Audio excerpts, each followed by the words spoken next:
Hey guys, it's Arlette, blogger and joy strategist from chasing-joy.com, and I'm doing another VEDA video for you guys. So this one might be a little bit of a bummer, but I think it's important. So anyway, today's video is about grief.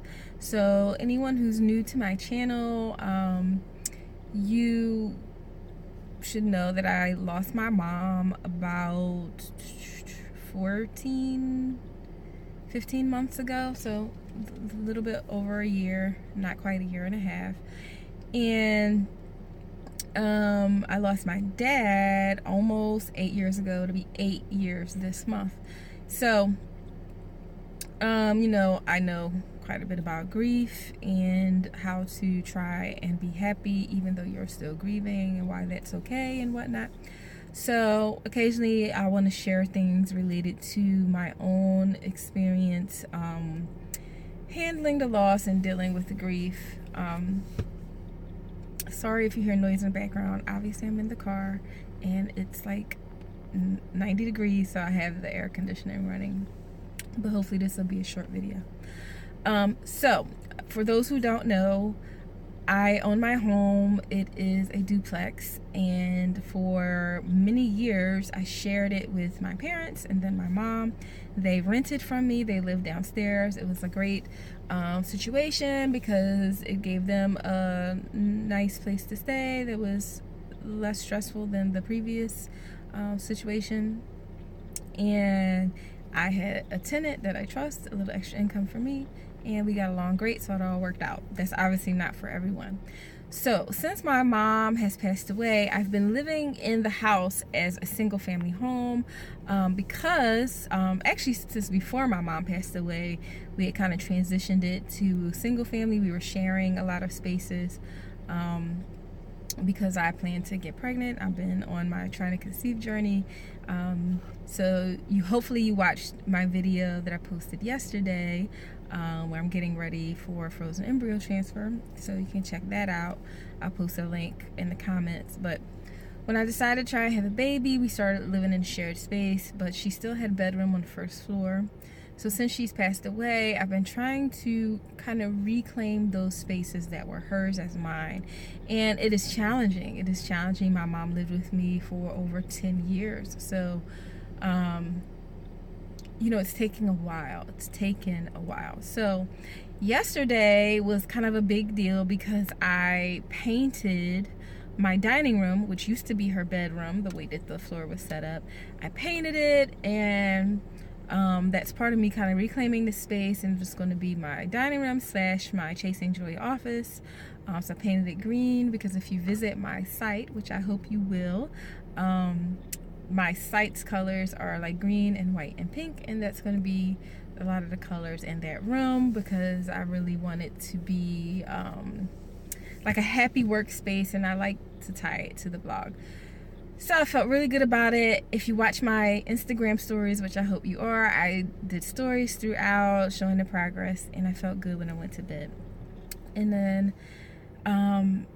obviously that was somewhat of a big deal, which I knew, and I posted about that in Instagram and on Facebook.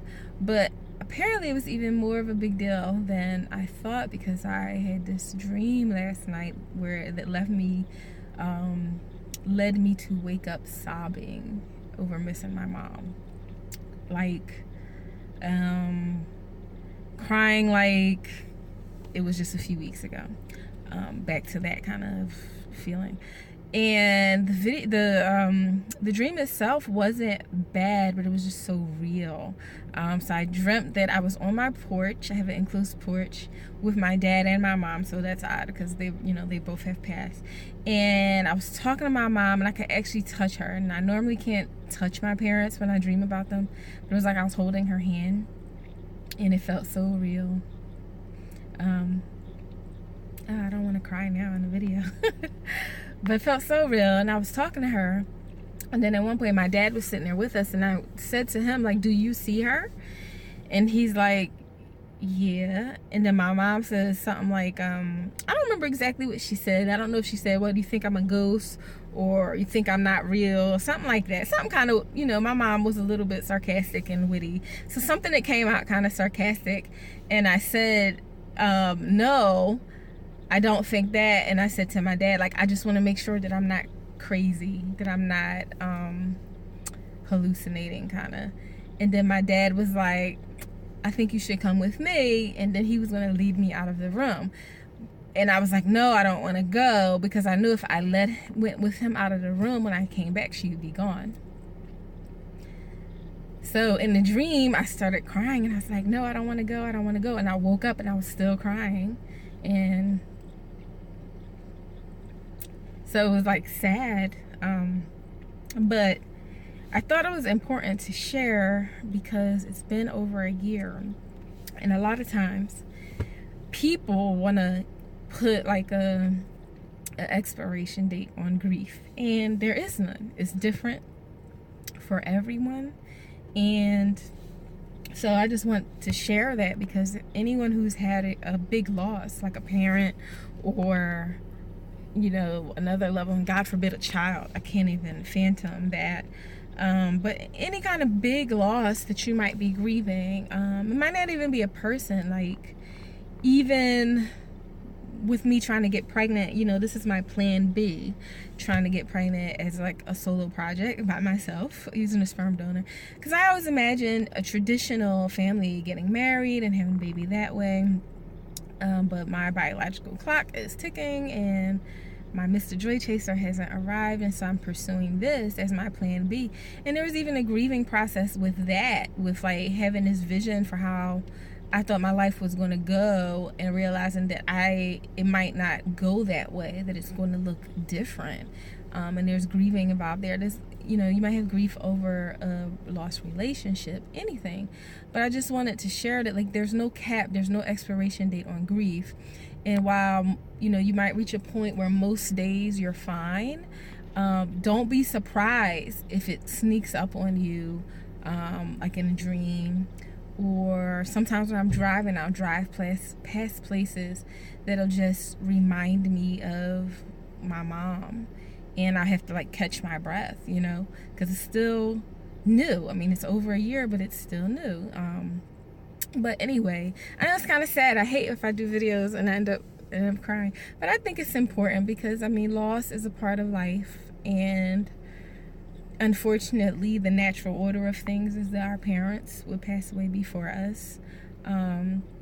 So we have to deal. And so hopefully me sharing my experience and how I'm doing and dealing with it, and even the moments that are not so easy, like last night when I woke up, I hope that helps someone. And I've been pretty open about losing my mom, and several people who know me have come to talk to me about their own experience with loss, and that's fine. I like to think that that can be the blessing in such a negative thing, that I can help someone else. So I hope this helps. And this is only my second actual VEDA video because I'll be mixing in my normal baby making update videos in between. But I hope the rest of them are nice and upbeat with no tears, unless they're like tears of joy or something. But tears of joy are always okay for me. Tears of joy are okay at Chasing Joy. So anyway, thanks for watching. Leave me a message in the comments if you have dealt with loss of this nature or grief, how you manage. Have you had experiences with dreams like mine that seem so real? And if not, please share the video with anyone who you know who may be going through that, because most of us unfortunately know someone who's at some stage of grieving, just because of how life is. So please share the video, please thumbs up if you like the video, and definitely subscribe if you like the different things that I talk about on my channel. And anyway, I welcome any and all feedback as long as it is respectful. And don't hesitate to check out the actual blog, chasing-joy.com, when you have some time and you're surfing the net. Anyway, Gotta go, guys. Thanks for watching. Bye.